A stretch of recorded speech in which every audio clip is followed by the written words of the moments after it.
warahmatullahi wabarakatuh. Waalaikumsalam warahmatullahi wabarakatuh. Sebelum kita memulai pembelajaran kita hari ini, kelas mohon dipimpin doanya terlebih dahulu. Siap. Siap. Doa mulai.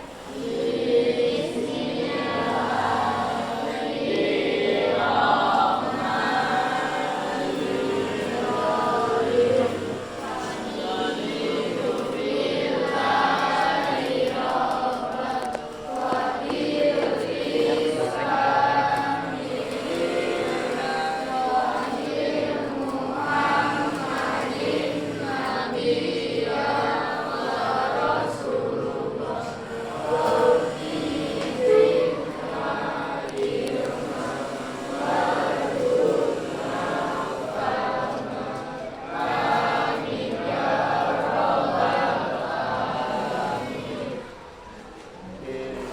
Apa kabarnya anak-anak? Sudah pada sarapan ya, Jan?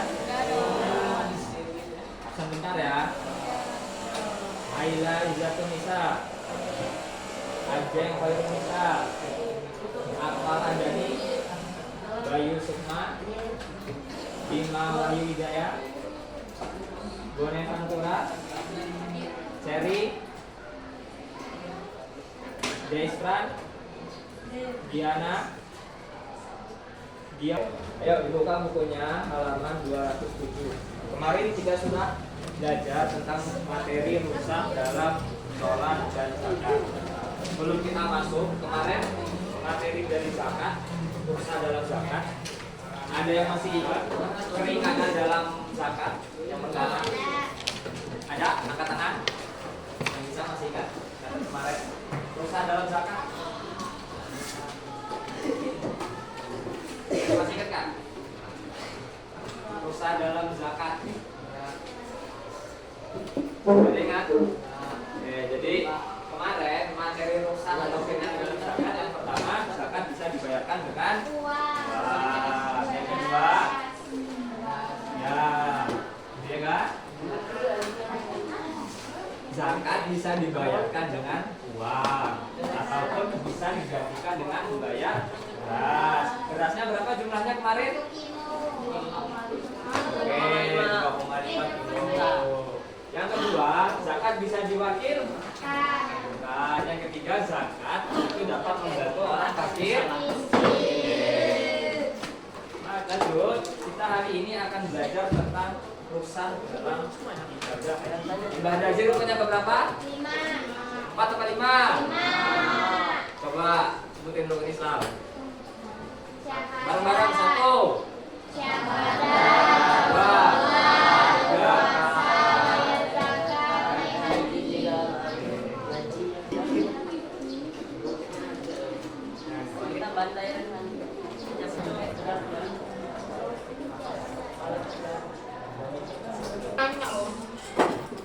Yuk, yang belakang yuk. Yang pertama yaitu rusak dalam haji. Yang pertama itu bagi orang yang mampu. Jadi haji, pelaksanaan haji di rukun Islam itu yang kelima, yang pertama yaitu bagi orang yang mampu. Jadi bagi orang yang mampu di sini mampu secara finansial maupun fisik, rohani, jasmani, dan finansial. Finansial ini dalam arti keuangan ya. Itu mampu, maka dia dari situ bisa atau hukumnya wajib.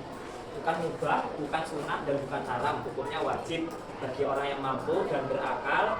Dan Islam itu wajib hukumnya untuk melaksanakan ibadah haji. Yang kedua, urusan dalam ibadah haji yaitu sekali seumur hidup. Jadi dalam Islam untuk melaksanakan ibadah haji itu wajibnya hanya sekali.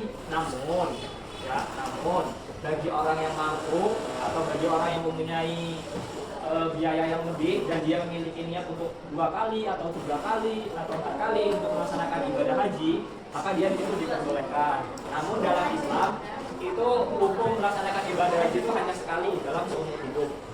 Yang kedua, yang ketiga boleh ditunda meski mampu. Jadi boleh ditunda di sini dalam melaksanakan ibadah haji, kan nggak tiba-tiba kita berangkat untuk melaksanakan ibadah haji.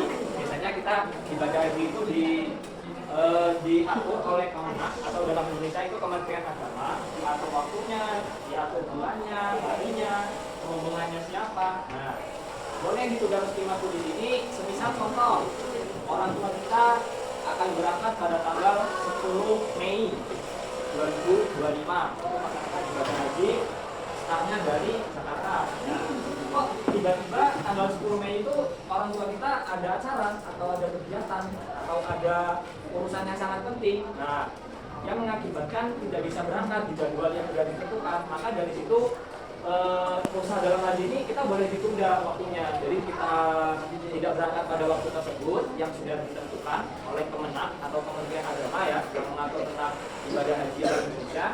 Akhirnya diganti ke waktu yang kita bisa atau waktu yang kita bisa berangkat. Karena pada zaman dahulu, zaman Rasulullah itu nggak ada keringanan atau usaha waktu kita berangkat terus kita undur itu enggak. Karena zaman dahulu kalau waktunya berangkat kita harus berangkat, kalau tidak maka haji kita akan gugur walaupun kita sudah mengeluarkan biaya untuk berangkat ke tanah suci.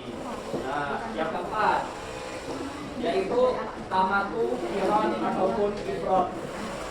Jadi secara umum orang yang melaksanakan ibadah haji biasanya dia umroh dulu baru melaksanakan ibadah haji. Nah, namun sekarang dalam Islam pada zaman saat ini diberikan rukhsah atau keringanan. Kita boleh tuh tamatu dulu, boleh qiran dulu ataupun ifrad dulu. Ada yang tahu mana tamatu? Ada yang tahu mana tamatu? Rukhsah dalam haji tamatu di buku ada? Coba cek. Baca yang tamatu. Halaman 208. Coba yang buka bukunya halaman 208 baca yang tamatu. Yang mana?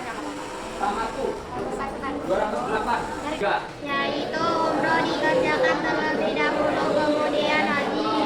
Oke. Yang kedua, yang qiran. Yang 1, 2, 3. Haji dan umroh dilaksanakan secara bersamaan. Oke, yang ketiga, yang ifrad. Yaitu haji dikerjakan terlebih dahulu kemudian umroh. Oke, jadi pada zaman dahulu itu biasanya kita melaksanakan ibadah umroh dulu baru haji pada umumnya pada zaman Rasulullah.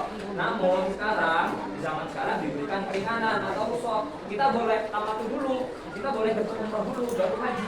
Nah, boleh dulu sampai haji dulu dan umroh dan boleh juga umroh dan umroh dan haji dilakukan secara bersamaan. Itulah risok atau penting itu saja materi yang dapat kita sampaikan sebelum kita tutup. Kakak, yuk, Intan Maharani, yang mana Intan namanya? Rukhsah dalam ibadah haji, satu aja dari 8 tadi. Ya, salah satu.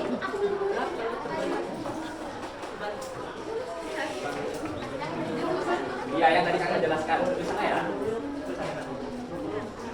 Bandara nih, Pak. Rukhsah dalam haji itu ya, iya, satu sebutkan. Iya. Ya. Oke, sekalian umurin, sekali senang gitu. Bayu Sukma. Mana Bayu? Ya. Tadi ada 8 macam rukhsah dalam haji, sebutin salah satunya. Ya, keringannya dalam haji tadi.